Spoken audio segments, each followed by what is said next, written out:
देखिए दोस्तों, निर्देशांक ज्यामिति प्रश्नावली 7वीं भाग 2 कक्षा 10 गणित। ठीक है, तो छठा नंबर सवाल है, एक रेखाखंड का एक अंत बिंदु 13,19 है। यदि उसका मध्य बिंदु -9,3 हो तो दूसरे अंत बिंदु के निर्देशांकों में क्या करना है, ज्ञात करना है। सबसे पहले तो हमें x1 और y1 पता है। क्या पता है? एक अंत्य बिंदु, मतलब हमें x1 और y1 पता है। वो कितना है? 13,19, ये हमें लिख लेना है। ठीक है, फिर दूसरा, यदि उसका मध्य बिंदु, और जब भी मध्य बिंदु की बात आए तो वो उसे हम x, y के पदों में लिखते हैं। तो x, y में जब लिखेंगे तो -9,30 हो जाएगा। और अब देखो, तो दूसरे अंतः बिंदु के निर्देशांक को ज्ञात कीजिए। तो देखिए, दूसरे जो अंतः बिंदु के निर्देशांक है वो हमें पता नहीं है, तो हम उसे क्या कह देंगे, x2 और y2 नाम दे देंगे। आइए हम इसे सॉल्व करते हैं। तो सूत्र, पहले आपको सूत्र की आवश्यकता होगी। तो सूत्र आपका भैया रहेगा x is equal to x1 plus x2 बटे 2। ये वाला एक सूत्र आपका इसमें प्रयोग होगा। और दूसरा सूत्र प्रयोग ये होगा y बराबर y1 प्लस y2 बटे 2। तो ये दो सूत्र आपको लर्न कर लेना है एकदम अच्छे से, इसी से आपका सवाल लगेगा। आइए ध्यान से देखते हैं। तो अब देखो, x की वैल्यू हमें दी हुई है कितनी, -9। तो पहले सूत्र में रखने पर तो -9 और बराबर, अब ये x बराबर x1 कितना है, तो x1 हमें दिया हुआ है 13। और देखिए x2 पता नहीं, तो x2 ऐसे लिख लेंगे और अपॉन में 2 कर देंगे। अब देखो, ना इसमें कोई जुड़ने वाला है ना कोई घटने वाला, तो सिंपली करेंगे क्या, आइए देखते हैं, बने रहिए हमारे साथ। तो -9 इसके बटे में 1 मान लो, और कैंची गुणा, जिसे हम लिखते हैं तिर्यक गुणा या तिरछी गुणा करने पर, तिरछी गुणा। तो तिरछी गुणा हुआ है, इसलिए मैंने ब्रैकेट में लिख दिया है यहां पर तिरछी गुणा। ठीक है, तो आप देखिए 9 का जब -9 का 2 में होगा तो कितना आएगा, इधर लिखते हैं -18 बराबर 13 1 कम 13 प्लस x2 आ गया। -18 प्लस का 13 इधर आएगा, माइनस का 13 बराबर कितना हो जाएगा, x2। क्लियर हुआ? क्या हो जाएगा, x2 हो जाएगा। फिर अब ध्यान से देखिएगा यहां पर 18, 8 3 कितना होता है, तो 8 और 3 1, 21 और 1 1 2 1 3, मतलब 31, माइनस का 31 बराबर x2 की वैल्यू आ गई। कितनी आ गई, x2 की वैल्यू आ गई। अब हमें x2 की तो वैल्यू पता हो गई है सिंपली। अब हम किसकी करेंगे, y2 की वैल्यू ज्ञात करेंगे।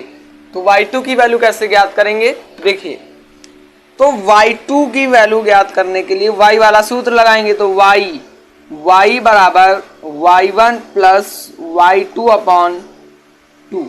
तो y की वैल्यू रख देंगे यहाँ पर, तो y की वैल्यू 30 है और बराबर y1, तो y1 की वैल्यू 19 है, प्लस y2 नहीं पता है तो y2 ऐसे लिख लेंगे अपॉन में 2।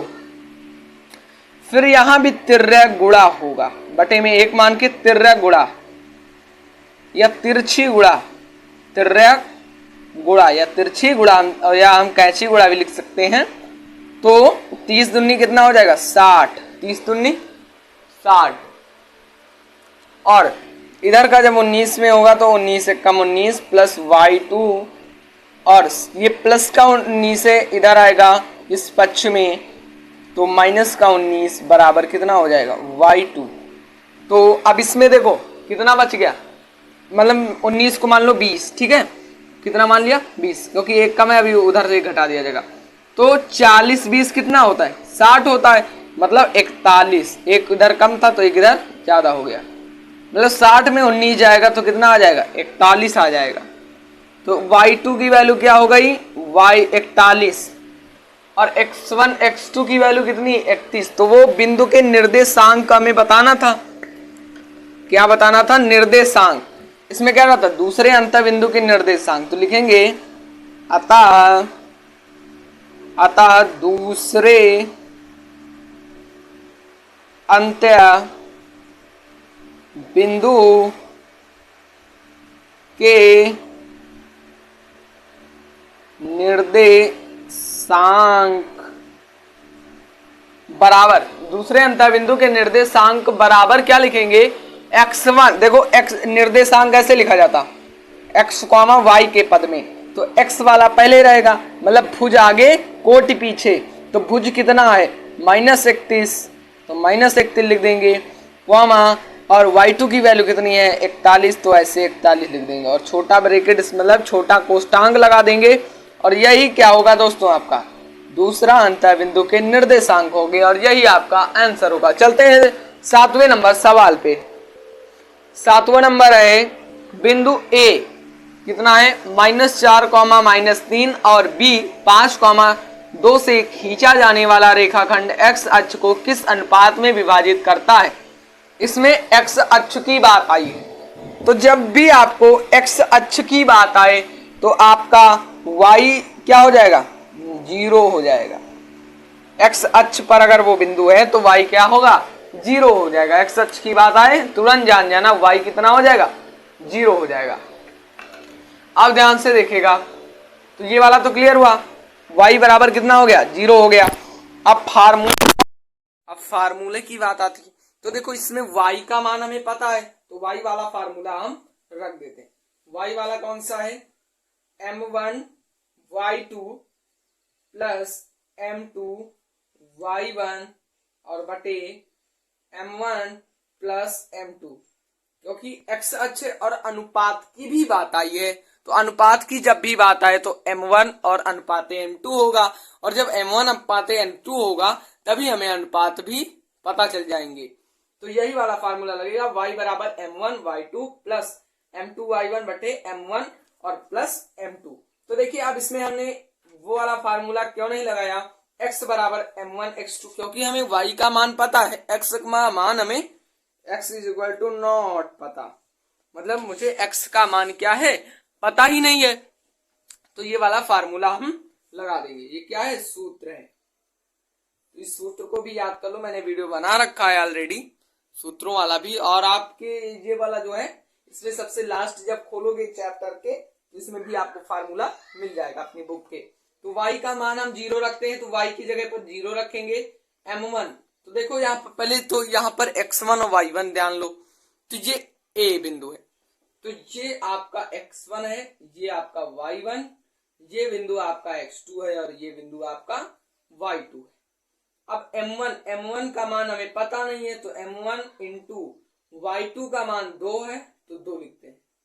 m2 का मान मुझे पता नहीं है, और y1 का मान कितना है, तो y1 का मान -3 है, और बटे लगा देंगे। अब तो अब ध्यान से देखिएगा, जब बटे लगा देंगे तो m1 प्लस m2, मतलब m1 प्लस m2 फिर हमें नहीं पता, क्योंकि m1 m2 इस सवाल में दिया ही नहीं हुआ, और उसी को हमें ज्ञात करना है। तो 0 बराबर, तो 2 का जब इसमें होगा तो 2m1 प्लस, और देखो माइनस कितना हो जाएगा, -3m2, और बटे में m1 plus m2, m1 plus m2। अब यहां पर ध्यान से देखिएगा, यहां तक मैंने कर लिया है। अब 0, अब इसके बटे में 1 मान लो, तिर्यक गुणा कर दो, तो जब इसका 0 से होगा तो 0 ही आएगा, और 0 बराबर 2m1 और प्लस माइनस माइनस 3m2। अब देखो ये माइनस का 3m2 है, इधर ले आओ, प्लस का 3m2 हो जाएगा, और बराबर ये 2m1 इधर ही लिखने रहने दो। अब देखो ये 2 जो है, पहले तो इधर 3 है तो 3 ऐसे लिख दो, अब इधर गुणे में जो 2 है इधर ले आओ बटे में, और ये जो गुणे में m2 है उधर ले जाओ क्या, बटे में, मतलब अदला बदली कर दो। तो अब बटे में लिखा है, संख्याएं क्या लिखी हुई हैं, बटे में लिखी हुई हैं, तो जब भी दोस्तों आपकी बटे में संख्याएं लिखी हों तो उसे हम अनुपात में लिखने के लिए, अब देखो जो ऊपर वाली होती है वो आगे होती है, और जो नीचे होती है वो मतलब पीछे होती है, जो नीचे होती है वो पीछे होती है, जो ऊपर होती है वो आगे होती, बराबर m1 अनुपात m2। तो ये मान आपको क्या हो गया, पता हो गया। तो m1 और m2, तो ये जो किस अनुपात में विभाजित करता है, तो ये जो आपका एक्स अक्ष पर किस अनुपात में विभाजित करता है, तो ये 3:2 के अनुपात में विभाजित करता है। आइए चलते हैं 8वें नंबर सवाल पे, और दोस्तों आपका यही वाला जो होगा आंसर हो जाएगा। अब देखिए 8वां नंबर, बिंदुओं -3, 10 और 6, -8 को जोड़ने वाले रेखाखंड को बिंदु -1, 6 किस अनुपात में विभाजित करता है। तो आइए हम लिखते हैं हल और इस सवाल की ओर चलते हैं। तो ध्यान से देखिएगा, इस सवाल को लगाते हैं। तो यहाँ पर ये वाला जो हो जाएगा x1 पहले ध्यान लगेंगे और x2, y1, y2 और x और y, क्योंकि अनुपात की बात आई है तो x और y जरूर होगा। और वही वाला फार्मूला भी लगेगा m1 x2, या अगर y वाला दिया हुआ है तो दोनों हम लगा करके देखेंगे, है ना। तो x1 की वैल्यू -3 है तो -3 लिख लेंगे। x2 की वैल्यू, अब देखो y1 की वैल्यू 10 है तो 10 लिख लेंगे। x2 की वैल्यू 10 है, नहीं सॉरी, y1 की वैल्यू 10 है और x2 की वैल्यू 6 और y2 की वैल्यू -8, क्योंकि ये इधर x1 होता है और इधर y1 और इधर x2 इधर y2। x की वैल्यू कितनी को बिंदु -1, 6, मतलब ये वाला जो -1 है वो x हो जाएगा और 6 जो है वो आपका y हो जाएगा। तो इस प्रकार से अब सवाल को लगाते हैं आगे। तो ध्यान से देखिएगा, अब इसमें क्या करा, तो इसमें सूत्र कौन सा लगाएं, पहले तो x वाला लगा दें या y वाला, दोनों में से एक सबसे पहले लगेगा। तो हम x वाला लगाते हैं, तो वो फार्मूला होता है m1 x2 बटे m1 x2 plus m2 x1 बटे m1 प्लस m2। क्लियर हुआ। तो x का मान यहाँ पर रखेंगे तो x का मान -1 है। x का मान कितना है, -1 है। और m1 की वैल्यू हमें कितनी दी हुई है, तो m1 की वैल्यू हमें दी हुई है, हमें मतलब दी ही नहीं, इसी का मान ज्ञात करना है। तो m1 गुणे x2 की वैल्यू रख देंगे तो x2 की वैल्यू 6 है, प्लस m2 की वैल्यू पता नहीं है और x1 की वैल्यू -3 है, और बटे m1 प्लस m2 ऐसे लिख देंगे। क्लियर हुआ दोस्तों आपको। तो अब देखिए, जब इसका इससे गुणा होगा -1 से, तो ये आपका हो जाएगा -m1 -m2 और बराबर में 6m1 3m2। अब देखिए यहाँ पर ध्यान से, m1 वाला इधर ले, नहीं m2 वाला इधर ले जाओ, इस साइड ले जाओ, तो माइनस का m2 और ये माइनस का इधर आएगा प्लस का 3m2 और बराबर में 6m1 और ये माइनस का है, इधर आएगा प्लस का m1। तो इधर 3 में से जब एक m2 जाएगा तो कितना बचेगा, 2m2 बराबर, इसमें 6 7 हो जाएगा तो 7m1। तो m1, तो इधर देखो ये 7 इधर आएगा 2 के बटे में तो 7 और बराबर ये गुणे में m2 है, इधर जाएगा तो बटे में, तो m1 के बटे में m2 हो जाएगा। तो अब ध्यान से देखिएगा, m1 के बटे में m2 हो जाएगा। तो अब ये बटे में तो अनुपात में क्या होगा, 2:7 बराबर, इसको हम लिख सकते हैं m1 अनुपाते m2। तो यही हमें बोल रहा था, तो यही हमें ज्ञात करना था। तो एक आंसर तो हमारा ये आ गया। अब देखो, अब जब हम y का मान लेंगे तो y का भी मान यही आएगा। आइए ज्ञात कर लेते हैं y का मान भी। तो y का मान, तो y बराबर लिख लेंगे। तो y बराबर दोस्तों क्या लिखेंगे, तो y का मान, अब देखो y फार्मूला लगेगा m1 y2 और प्लस m2 y1 बटे m1 प्लस m2। तो y बराबर, तो y बराबर हमें ज्ञात करना है। तो m1 की वैल्यू पता नहीं, तो m1 और इंटू m1 इंटू क्या कर लेंगे, अभी तो देखो जब इसमें फार्मूले में रख, तो ये तो एक मान आया, अब y के बराबर में भी हम लिख लेते हैं, ठीक है। तो m1 पता तो चल गया है लेकिन हम नहीं लिखेंगे। तो y2 की वैल्यू कितनी दी हुई है, तो y2 की वैल्यू क्या दी हुई है, -8 और प्लस, और m2 की वैल्यू पता नहीं, तो m2 गुणे y1 की वैल्यू हमें कितनी दी हुई है, तो y1 की भैया वैल्यू दी हुई है 10 और बटे m1 प्लस M2, और जो y की वैल्यू है ये आपको 6 दी हुई है, तो जब इसमें 6 से गुणा होगा तो कितना हो जाएगा, तो ध्यान से देखिएगा, 6M1 प्लस 6M2 बराबर माइनस 8M1 और प्लस 10M2। अब 6M2 इधर है, इधर प्लस का 10M2 इधर आएगा, माइनस का 10M2 और बराबर में माइनस का 8M1 और इधर आएगा माइनस का 6M1, तो इधर हो जाएगा माइनस का 4M2 माइनस का 4M2 और इधर हो जाएगा बराबर में 8 6 14M1। तो अब देखिए ध्यान से, ये माइनस का 4 और बट्टे कितना हो जाएगा माइनस का 14 बराबर में M1, ये गुणे में M2 है, इधर आएगा बटे में हो जाएगा, माइनस से माइनस कट जाएगा, 2 दूनी 4 2 7 14, मतलब 2:7 बराबर कितना आया M1 अनुपाते M2, तो 2:7 बराबर M1 अनुपाते M2, और इसमें इस वाले में कितना आया था M1 अनुपाते 2 2:7, मतलब ये दोनों बराबर आए हैं, तो इसका आंसर क्या होगा आपका 2:7 ही आपका आंसर हो जाएगा। चलते हैं 9वें नंबर सवाल पे। तो यदि A और B क्रमशः -2, -2 और 2, -4 हो तो बिंदु P के निर्देशांक ज्ञात कीजिए ताकि AP बराबर 3/7 AB हो और P रेखाखंड AB पर स्थित हो। मतलब एक रेखाखंड आपको बना लेना है, एक रेखाखंड बना लेना जिसका नाम एक का हो जाएगा A और एक का हो जाएगा B, और यहीं पर क्या एक रेखाखंड स्थित है जिसका नाम है P। तो A का निर्देशांक हम लिख लेते हैं, A का निर्देशांक दिया हुआ है -2, -2, B का निर्देशांक तो 2, -4, और अब देखो AP बराबर, मतलब AP बराबर कितना है 3/7 AB। तो आइए इसे ज्ञात करते हैं, लिखेंगे हल और लगाना प्रारंभ कर देंगे सवाल को।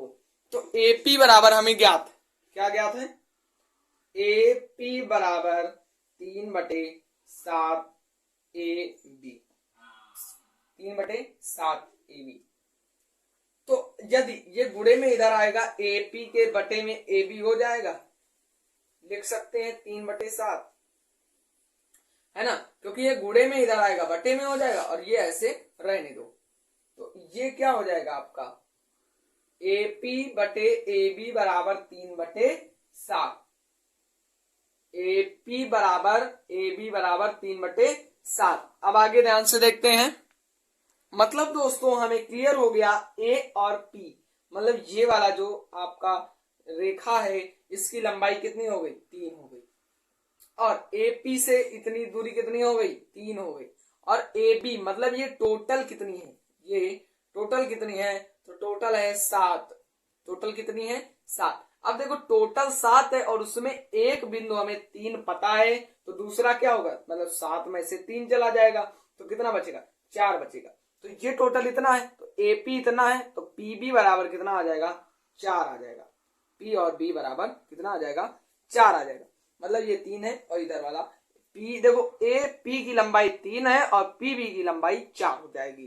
तो ये वाला तो हो गया। तो हम अगर इसे थ्योरी के रूप में लिखें तो हम लिख सकते हैं PB बराबर P, देखो AP पता है और AB पता, तो PB हमें ज्ञात करना है ना, PB क्योंकि पता नहीं, ये वाला हमें बिंदु पता नहीं, तो कैसे ज्ञात करेंगे, तो देखो PB बराबर AB माइनस AP, तो PB की वैल्यू पता नहीं है, तो PB बराबर AB की वैल्यू 7 है और -4, तो PB बराबर कितना हो जाएगा 3 हो जाएगा।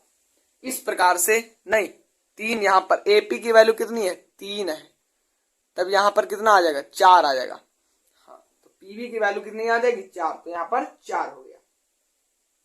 अब ध्यान से देखिएगा, ये वाला तो क्लियर हो गया, PB बराबर आ गया। अब यदि हम AP अनुपात PB में लिखें, AP अनुपाते PB, तो एपी अनुपाते पीबी, तो एपी की वैल्यू कितनी दी हुई है, तो एपी की वैल्यू 3 दी हुई है और पीबी की वैल्यू 4। ये क्या हो गया, M1 हो गया और ये M2। यहां से हमें M1 और M2 पता हो गया है। अब आइए सूत्र में लिखते हैं अनुपावही वाले, तो M1 x2 plus M2 x1 बटे M1 प्लस M2, ये वाला सूत्र आपका हो जाएगा, ध्यान से देखिएगा। और ये x बराबर हो जाएगा, तो x बराबर हो जाएगा, तो x का मान ज्ञात करना, तो M1 की वैल्यू 3 है और गुणे x2 की वैल्यू हमें पता, यहां से x1 और ये y1 हो जाएगा और b वाले निर्देशांक में x2 और ये y2 हो जाएगा। तो x2 की वैल्यू कितनी बन गई, 2 और प्लस M2 की वैल्यू हमें 4 और x1 की वैल्यू -2 और बटे 3 और प्लस 4, तो x बराबर 3 दूनी 6 और -4 दूनी 8 बटे 4 3 7, x बराबर -2 बटे 7, मतलब x की वैल्यू कितनी आ गई, -2 बटे 7 आ गई। अब दूसरा सूत्र रख देंगे y बराबर, इधर ही हम रख देते हैं y इज इक्वल टू, तो y बराबर वही सूत्र लगेगा M1 y2 plus M2 y1 बटे M1 प्लस M2, तो y बराबर, तो M1 की वैल्यू 3 है और y2 की वैल्यू हमें दिया हुआ है -4 प्लस M2 की वैल्यू 4 है, y1 की वैल्यू हमें याद करना है, तो y1 की वैल्यू हमें -2 पता है और ये 3 प्लस 4 हो जाएगा, क्योंकि M1 प्लस M2, तो y बराबर हो जाएगा 4 3 12 और -4 दूनी 8 बटे 4 3 7, y बराबर -20 बटे 7 आ जाएगा। तो निर्देशांक जो हम लिखते हैं तो वो हम कैसे लिखते हैं, x और कॉमा y के पदों में लिखते हैं। तो x का मान -2 बटे 7 है और y का मान -20 बटे 7 है। तो यही आपका बिंदु P का निर्देशांक हो जाएगा और यही आपका क्या हो जाएगा, आंसर हो जाएगा। लास्ट नंबर सवाल देखते हैं, 10वां नंबर सवाल।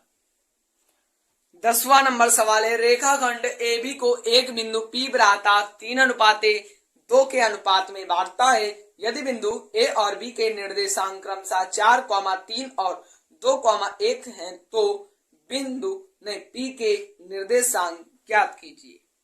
इसमें क्या कह रहा, बराहता विभाजित करता। तो मैंने बताया था बराहता विभाजित करने वाला सूत्र क्या होता है, तो आइए ध्यान से देखते हैं। बराहता यदि विभाजित करता है तो सूत्र होता है आपका, नोट कर लीजिए, यदि x बराबर बात करें तो x बराबर हो जाएगा M1 x2 minus M2 x1 और बटे M1 माइनस M2। अभी तक प्लस था, अब क्या हो गया, माइनस हो गया। तो y is equal to M1 y2 minus M2 y1 बटे M1 माइनस M2। तो दोस्तों ये क्लियर हुआ आपको, यही वाला सूत्र आपको इसमें लगाना है। तो अब ध्यान से देखते, पहले तो हम इसमें देख लेंगे M1 कौन सा है, तो M1 तो इधर नोट कर लेंगे M1 और M2। तो M1 है 3 और M2 है 2, क्योंकि ये अनुपात में लिखा है तो यही वाला है, ठीक है। और क्रमशः ये वाला A है और ये वाला B, तो ये x1 हो जाएगा, ये y1, ये x2 हो जाएगा और ये y2 आपका हो जाएगा। तो आइए ध्यान से देखते हैं, x बराबर ज्ञात करेंगे। क्या करेंगे, x बराबर, तो M1 की वैल्यू हमें कितनी है, 3 दिया हुआ है और x2 की वैल्यू 2 और माइनस M2 की वैल्यू 2 है और x1 की वैल्यू 4 है और बटी M1 माइनस M2 मतलब 3 माइनस 2। y की वैल्यू ज्ञात करेंगे तो y बराबर M1 का मतलब है 3 और गुणे y2 की वैल्यू है 1 और माइनस M2, ठीक है। तो क्या करना है, M2, तो M2 की वैल्यू 2 है, y1, तो y1 की वैल्यू आपको दिया हुआ है 3 और बटे 3 माइनस का 2। अब आइए इसे हल कर लेते हैं।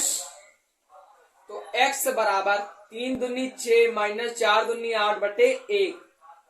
y बराबर 3 एक कम 3 माइनस 3 दूनी 6 बटे 1। अब देखो x की वैल्यू कितनी आ गई, माइनस का 2 और बटे में 1, तो इसका कोई अर्थ नहीं है। y बराबर तो माइनस का 3, तो x की वैल्यू कितनी आ गई, -2 और y की वैल्यू -3 आ गई। तो अब देखिए इसमें करना क्या है।